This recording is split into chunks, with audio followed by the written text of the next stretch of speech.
Bem, vamos à resolução da questão. Durante o período 1889 e 1894, a oferta de moeda cresceu 3,5 vezes. A inflação, que pode ter alcançado algo como 20% ao ano, emergiu como uma das mais nefastas inovações trazidas pela República, juntamente com a depreciação da moeda brasileira a níveis jamais alcançados no passado. Na verdade, o fato de muitos alimentos a compor a cesta de consumo, a definir os índices do custo de vida serem importados, trigo, charque, azeite, bebidas, por exemplo, servia para confundir mais ainda as causas do problema da carestia.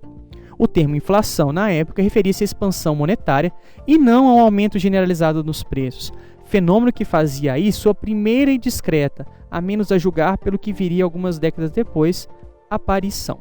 O texto indica que o fator responsável pela inflação no início da República estava ligado à alternativa A, medida política de alteração da moeda brasileira. O texto não faz referência a uma mudança na moeda, mas na política em relação a como se emitiriam as moedas naquele contexto. Alternativa B, esforço do governo em favorecer as exportações.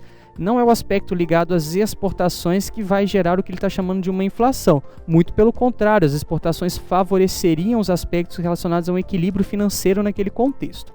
Alternativa C, estratégia de emissão de papel moeda sem lastro. Essa estratégia de emissão de papel moeda sem lastro foi chamada de política do encilhamento.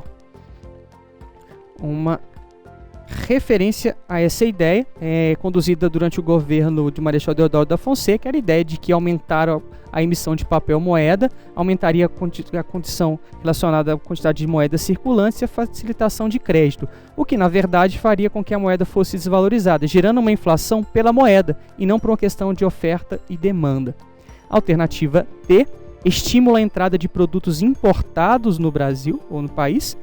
É exatamente isso que está sendo criticado no início do texto, né? Então não é isso que vai interferir diretamente na inflação.